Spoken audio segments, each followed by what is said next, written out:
تشو میتیازو نه ورته دارې وشولې نو آیا دا معاف دي؟ د تشو میتیازو نه هغه معده دارې وړې وړې دارې سړي ته وشي نو آیا دا معاف دي که دا به وینځي؟ او که وینځي نو څنګه به یې وینځي؟ دا خو په کپړو اکثر ښکاري نه، ډېرې نرۍ وي، معده وي، نو دا به څنګه وینځي؟ د دې د وینځلو به بیا څه طریقه وي؟ نو دا یو ضروري مسله ده او دې کې عام مطلب خلکو ته ډیره پیښیږي. نو دا مسله هم تاسو ذهن کې واچوئ چې دې کې مسله څنګه ده جي. نو ګور اول مسله خو دا ده چې انسان تش او دسماتې کوي په داسې ځای کې دې وکړي چې خاوره کې دې وکړي، شګه کې دې وکړي، په داسې نرم ځای کې چې د هغې نه دته دارې ونه شي. ټیک شوله؟ په داسې ځای کې دې وکړي چې هغه تشې میتیازې د نه ښکته ځي، داسې نه چې لوړه ده په ده باندې واپس راځي، هغې نه اکثر دارې کېږي سړي ته. نو اول خو دا مسله ده په داسې ځای کې. په سوړه کې به تش او دسماتې نه کړې، د دې نه منه راغلې ده، چېرته هغې نه ضروري څیز راونوځي هغه تاله نقصان در نه کړي، نو هغې نه منه راغلې ده.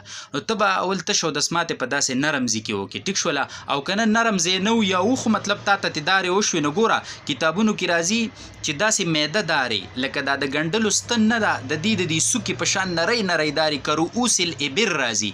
ابر د ابرتون جمع ده، د ګنډلو دې ستن ته وایي. د دې د دې ستنې د دې سر په مقدار باندې معده معده دارې درته وشولې نو دا چې کومې دي دا معاف دي. ښه، د دې وینځل چې کوم دي که نه نو هغه لازم نه دي، دا معاف دي، ځکه دا عام طور د دې نه بچ کېدل مشکل دي او دا بیا ښکاري نه ډېرې زیاتې معده وي. ټیک شوله؟ ګوره اوس سوچ کوه خو که داسې مقدار کې دارې تا ته وشولې چې ډېرې وشولې، هغه په کپړو ښکارېدلې ډېرې دارې وشولې او هغه تا دا ګمان واخیستو چې دا زه راټولې کړم که نه نو دا د درهم عمره ځای پلید شو، دومره دارې تا ته وشولې، نو بیا خو د هغې وینځل دي، بیا د هغې ښکاره ځایونه دي، بس هغه به ته راونیسئ او هغه به ووینځي. ټیک شوله؟ 3 پیرې به یې ووینځي، ښه به یې نچوڼ کړي. او که نه دا معده دارې دي چې د هغې نه بچ کېدل مشکل دي، د ګنډلو د ستنې د سرونو په شان معده معده دارې سړي ته وشولې نو کتابونه ذکر کوي چې دا بیا معاف دي.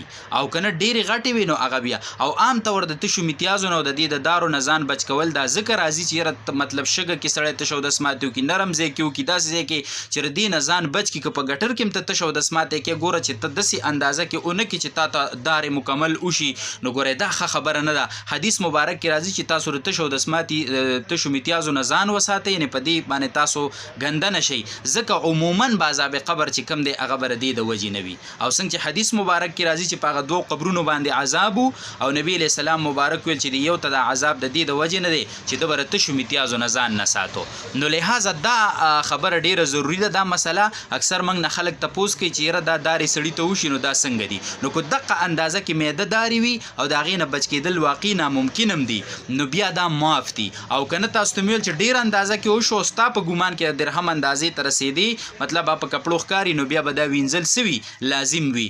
او عام دغه بله خبره مې ته دا وکړه چې یاره میتیازې په نرم ځای کې پکاري، په سوړه کې نه وي پکار، د هغې نه ځان ساتل پکاري. او بله مې درته ده وویله چې یاره د دې نقصان څه دی؟ نو نقصان یې دا دی چې څوک د تش او دسماتې نه ځان نه ساتي، په دې باندې ځان ګنده کوي او احتیاط نه کوي په دې کې نو عذاب قبر چې کوم دی حدیث مبارک کې راځي چې عموما عذاب قبر چې دی هغه به د دې د وجې نه. او بله خبره مې ته دا وکړه چې په هغه 2 قبرونو عذاب و نبي علیه السلام وفرمیل چې د یو ته دا عذاب د دې د وجې نه دی چې ده به د تش او دسماتې نه ځان نه ساتو. دا یوه ضروري مسله وه چې تاسو سره مې وچېړله او اکثرو ملګرو ته پته نه یا تپوس کوي نو چې تاسو یې هغوی ته هم ورسوئ، الله به اجر درکړي. جزاکم الله خیره.